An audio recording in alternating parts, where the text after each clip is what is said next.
नमस्कार, आप देख रहे हैं उत्तराखंड तक और मैं हूं आपके साथ सरिता तिवारी। अभी हाल ही में केंद्र से संकेत मिले कि पुष्कर सिंह धामी चंपावत से उपचुनाव यहां पर लड़ सकते हैं।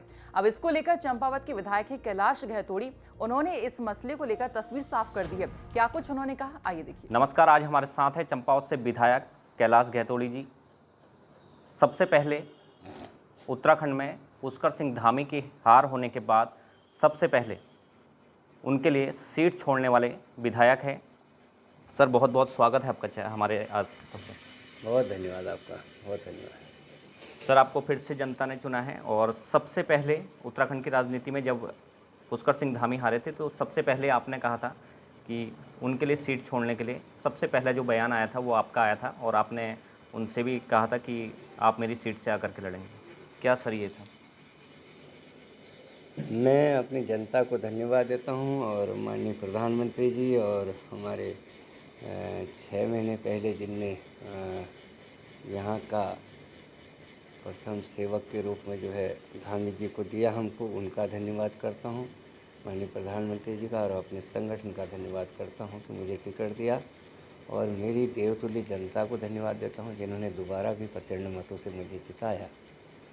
और हमने जो कहना चाहिए, जो सही है प्रदेश हित में, जो मेरे क्षेत्र के हित में सही है, मैंने वही कहा था।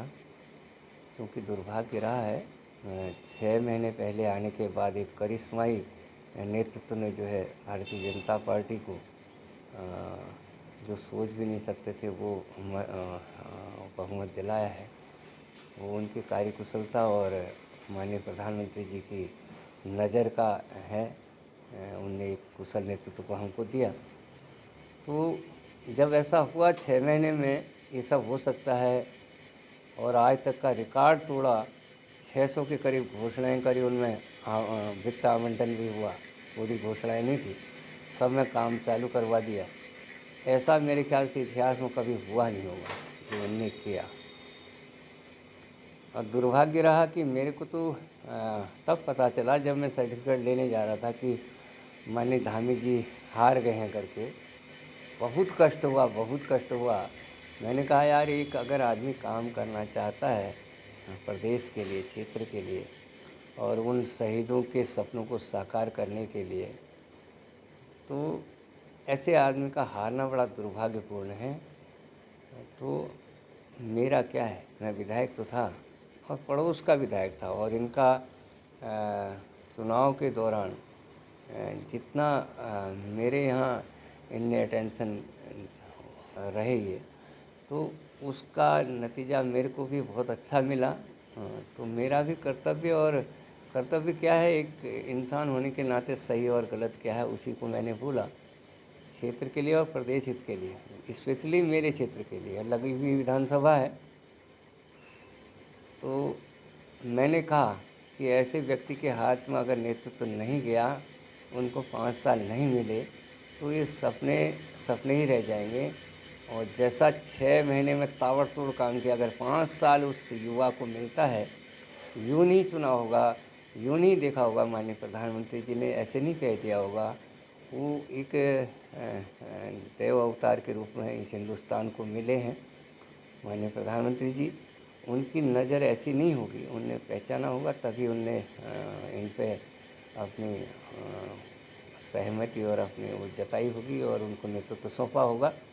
तो हमारे अंदर से भी था, विधायक तो फिर बन जाएंगे। क्षेत्र और प्रदेश का हित अगर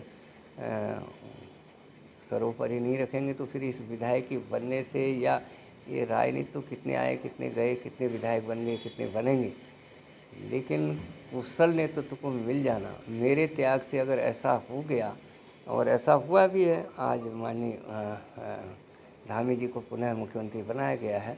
और मेरा सौभाग्य होगा अगर मेरे क्षेत्र में जो मेरी अंतरात्मा की आवाज़ निकली थी, अगर वो साकार होती है तो वास्तव में मेरे क्षेत्र का भी भला होगा और पूरे प्रदेश का भला होगा। मैंने इसी उद्देश्य से जो है ये कहा था और आज भी कह रहा हूँ, कल भी कहूँगा और भगवान से प्रार्थना भी करूँगा कि ये प्रदेश समझे इस शख्सियत को, और कल जो है हमारा बहुत उज्जवल है।